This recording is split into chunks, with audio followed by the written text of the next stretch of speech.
by hiring longtime assistant Jerod Mayo. Kraft openly discussed Mayo as Belichick's heir apparent before the season.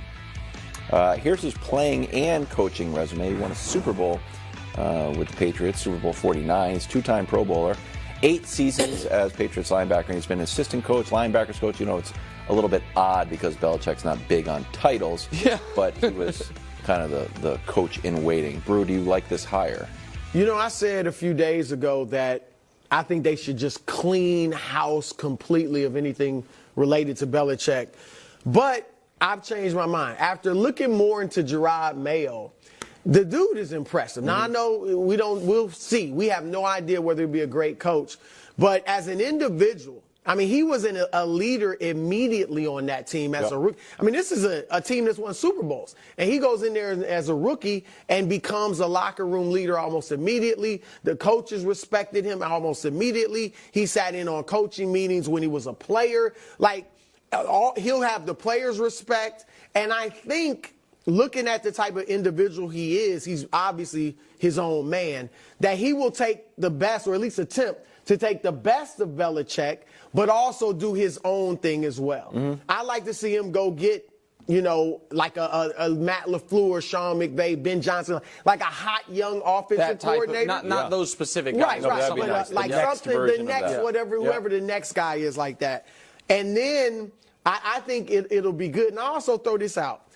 We're seeing players that played, you know, not too long ago come in the league now as head coaches, and they're all doing well. Succeeding. D'Amico Ryans, Dan Campbell, Antonio Pierce is probably not going to get that job, but, you know, he acquitted himself well. He should get that job. Yeah. I mean, he maybe after the dust clears, he will. But he showed that he looks like he's a good coach.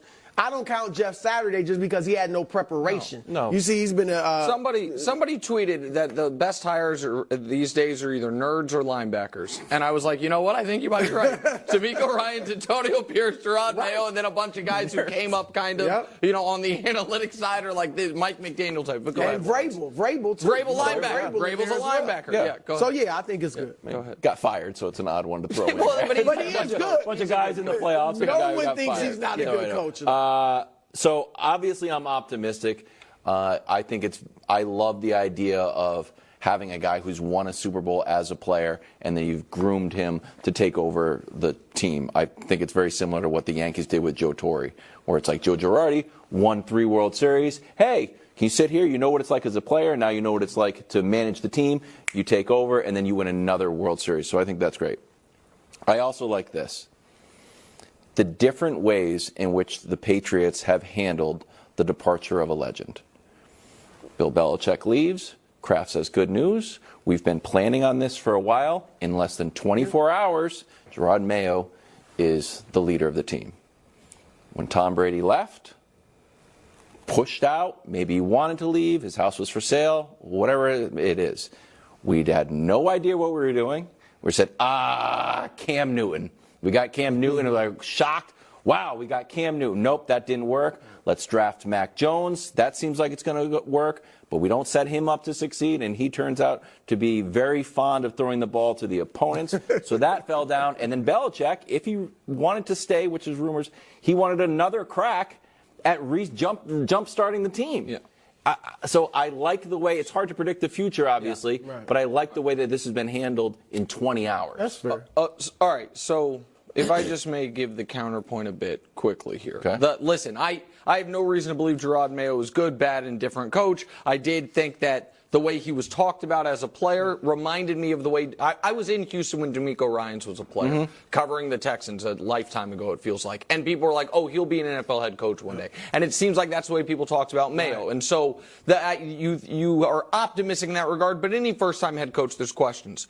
My concern, especially after reading this very well-done, long-form Seth Wickersham, Don Van Natta, and Wright Thompson piece on ESPN about the end here, is some of this was the Krafts, most notably Jonathan, replacing the most powerful, experienced voice in the NFL with the youngest, least experienced coach there is.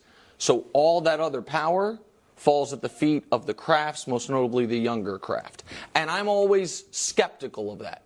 And so you have replaced a guy who was your head coach, GM, and de facto team president for 20-some years with all those jobs have to be replaced now. And instead of hiring someone who at least has held one of them for it's first time everything. So it doesn't mean he won't be a good coach.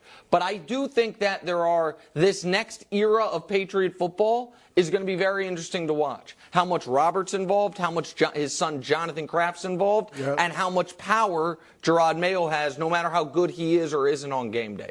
So that would be my That's interesting. caution. I mean, the question is, does the coach-GM combo work outside of Bill Belichick? Probably not. But does think so having either. the owner's kid be the de facto GM work? Usually not. Usually not. I think we're going to get a Dallas. GM. Our studio, however, Oh, what's up, buddy? is room temperature. It is. Yet you are wearing a famous, What gift? first things first, famous fleece. I've worn this one other day in my life. It also happened to be, one of the best days of my life. A great day in the history of the show, except for the moment when Wilds got kicked off the show for Eric Stone Street. It was, of course, the Chiefs parade. This has been sitting, hanging in the closet since then, waiting for a special day to break it out. And what better day than the eve of the postseason, when I'm going to be asked foolish, silly questions like this one. Can chances Tua Tagovailoa outplays Patrick Mahomes in a playoff game? In a playoff game. And now listen, I know Bruce says we don't wave pom-poms for anyone, but we do on this show tend to wave pom-poms for our own picks. And I understand that's tough for both of you because Brew is, of course, without a Super Bowl pick at this point because he abandoned his pick of the Eagles. With the Ravens. And Wilds claims to be with the Chiefs, but when you pick them to lose outright to the Patriots and to Bengals, which is why you got kicked off upset alert, and when all of the luminaries of Kansas City stood on Vikings, luminaries of Kansas City have absolutely, what did they say? Excommunicated you from the kingdom. I, of course, am the only one with a Super Bowl pick left standing. And let me tell you this weekend what is going to happen. I picked the Vikings. You did I not picked pick the Ravens to at least get there. Yeah, I'm talking about a winner. I'm talking about a Super Bowl winner. I'm talking about a Super Bowl winner. Stop. And so what we have here is a guy who's never been in the playoffs, but when he's been in playoff adjacent scenarios, has played his worst football, and we can show you that. And he is going up against a guy who not only has been in the playoffs, and the reason those are playoff adjacent scenarios, I should say, Week 17, 2020 was a win and you're in. Week 17, 2021 was a win that week and the next week and you're in. Week 17 this year against Baltimore was for the 1 seed, and last week was, of course, for the 2 seed. And they're all losses, all poor games. So let's see how Patrick Mahomes, Brew, does in the postseason. He's always really the best ever. And so then you ask this question, wait, has Patrick Mahomes ever been outplayed in a playoff game by the opposing quarterback? And the answer is yes, once. The Super Bowl against Tom Brady. That's the only game of his career where the opposing quarterback outplayed him. And so how is Patrick Mahomes...